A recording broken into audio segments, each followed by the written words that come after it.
Bonjour tout le monde. Alors, dans cette nouvelle audio vidéo, la question que je vais aborder aujourd'hui, c'est celle des trois clés. Alors, je prétends pas qu'il y en ait que trois, mais en tout cas, c'est les trois principales pour moi, pour arriver à manifester une vie différente. Alors, il y aura peut-être plus que trois clés d'ailleurs, pour réussir en fait à créer quelque chose de nouveau quand notre réalité en fait ne nous convient pas, quand on a l'impression en fait que on mérite d'avoir autre chose. Alors la première pour moi, c'est vraiment d'être dans la foi et le savoir, mais le savoir qui vient de l'être, et pas du tout dans une volonté égotique de savoir qu'on a un désir supérieur qui est prépondérant à tous les autres et que on a envie en fait de le manifester, que c'est ça qu'on a, vers où on a envie d'aller. Donc c'est une sorte de vision, mais aussi avec énormément de foi, qui va émaner des désirs et des profondeurs de l'être-té, plutôt que de l'ego.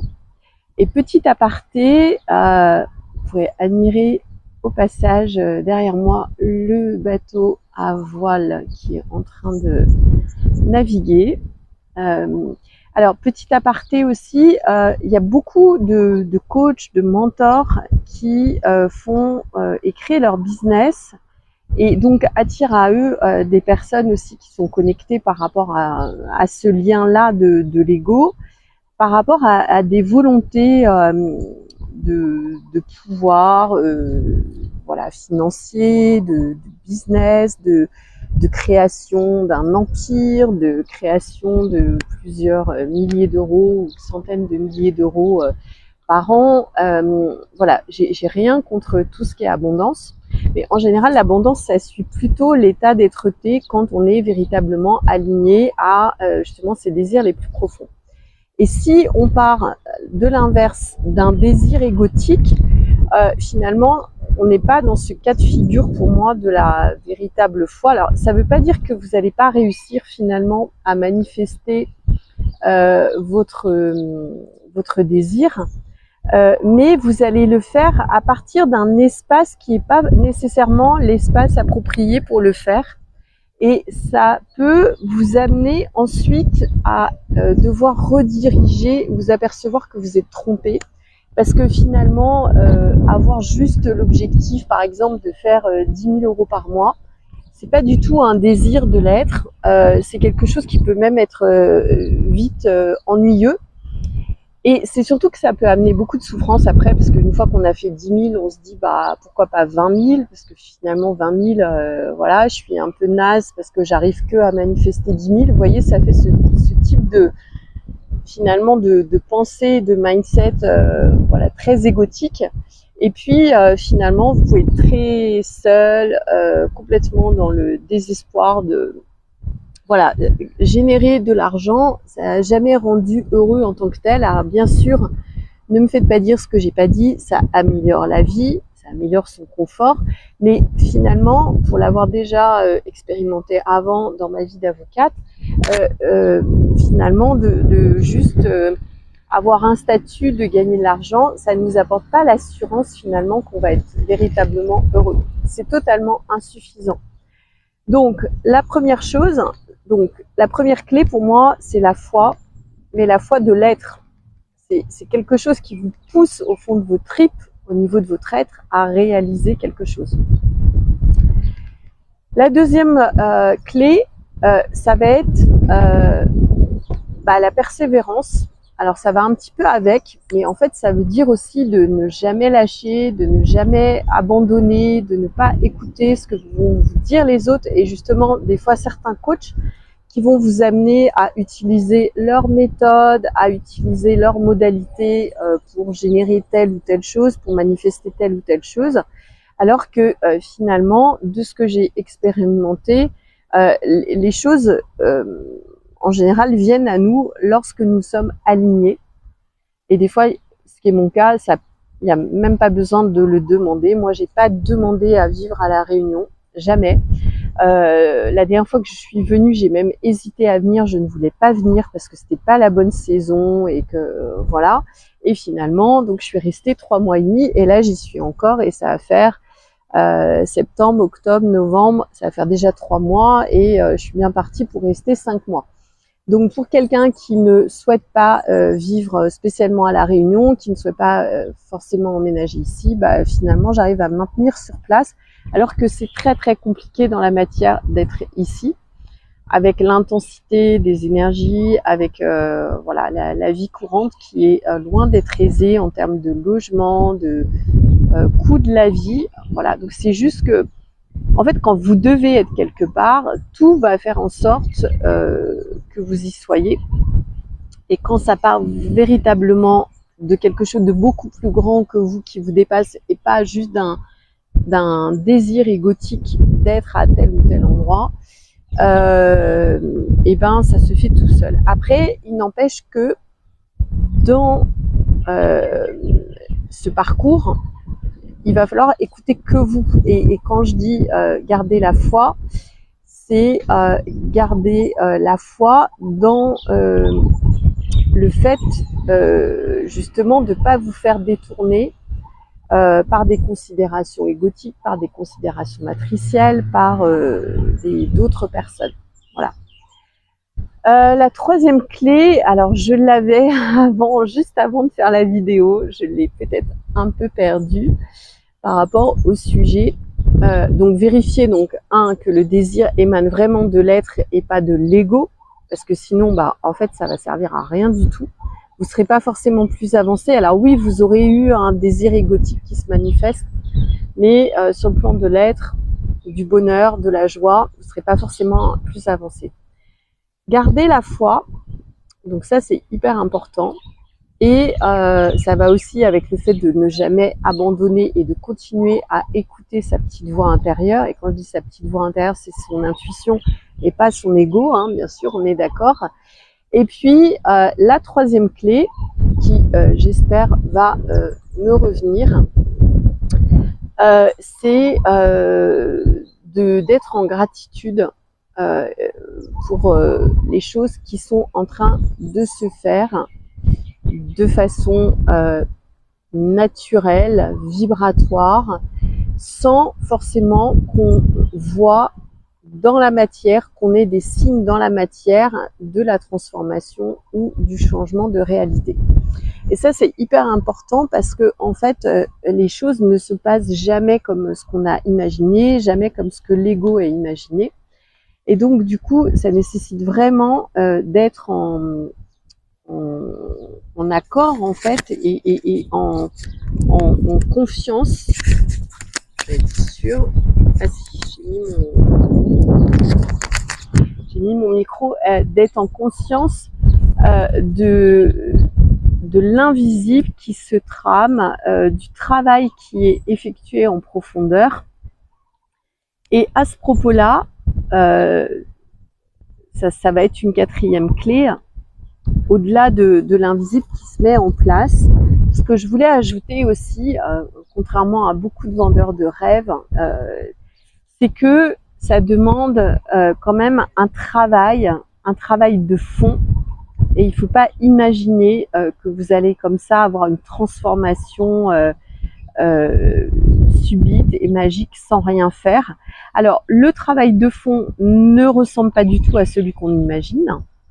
C'est pas forcément de travailler et de s'en faire toute la journée sur ses finances, de poster sur les réseaux sociaux, de faire plein de choses qui sont complètement désalignées que vous allez faire à partir d'un espace de manque. Là, ça va rien vous apporter du tout. Non, l'idée, c'est de travailler, mais au niveau de l'intériorité. Et en fait, ce travail de l'intériorité, c'est peut-être le plus compliqué qui nous soit donné à faire. Et c'est pour ça qu'il y a plein de coachs et de mentors et de business makers qui vendent du rêve. Le travail intérieur, pour moi, est vraiment ce qui va être le plus payant et ce qui va nous rapporter le plus, mais de façon totalement naturelle. Donc l'idée, c'est juste entre guillemets, de travailler sur soi intérieurement, à se reconnecter à ses émotions, à se reconnecter au plus profond de qui on est, se reconnecter à sa puissance intérieure. Et tout ça, bien sûr, pour se reconnecter à sa puissance intérieure, ça nécessite aussi de se reconnecter à soi-même, donc à une part de sa solitude, à des émotions qui sont... voilà, ça peut être de se connecter aussi à une souffrance, de rester avec, de pouvoir la gérer, mais aussi de pouvoir la percevoir, voilà, d'aller libérer plein de choses en soi. Et ça, c'est pas forcément évident à faire seul, parce qu'en fait, c'est pas du tout entre guillemets sexy. C'est pas du tout ce que les vendeurs de rêves, voilà, vont vous vendre. Ils vont vous dire fais ci, fais ça dans la matière, même si c'est totalement désaligné, même si c'est totalement égotique. Alors, je reprends parce que la vidéo a été coupée. Donc, j'étais en train de dire que parmi les différentes clés, la foi, la persévérance, la gratitude aussi par rapport à tout ce qu'on ne voit pas mais qui est en mouvement dans nos transformations, ça c'est ultra important, hein, parce que souvent le cerveau, effectivement, l'ego ne veut croire que ce qu'il voit, alors qu'il y a tout un processus aussi de manifestation qui est à l'œuvre, mais qui est invisible. Et donc, la quatrième clé, c'est celle du travail sur soi. Et pourquoi? Parce que pour moi, c'est vraiment ce qui va vous permettre d'avoir des manifestations qui vont être conformes et en vibrance, en reliance avec vos valeurs les plus profondes, avec votre être-té la plus profonde, avec votre joie la plus profonde, et pas juste sur des petits plaisirs. Voilà, il y a beaucoup de choses qu'on peut expérimenter dans sa vie où ça va être de l'ordre du plaisir. Donc on va avoir un plaisir qui va être fugace, manifester telle ou telle somme d'argent. Pour moi, c'est vraiment fugace.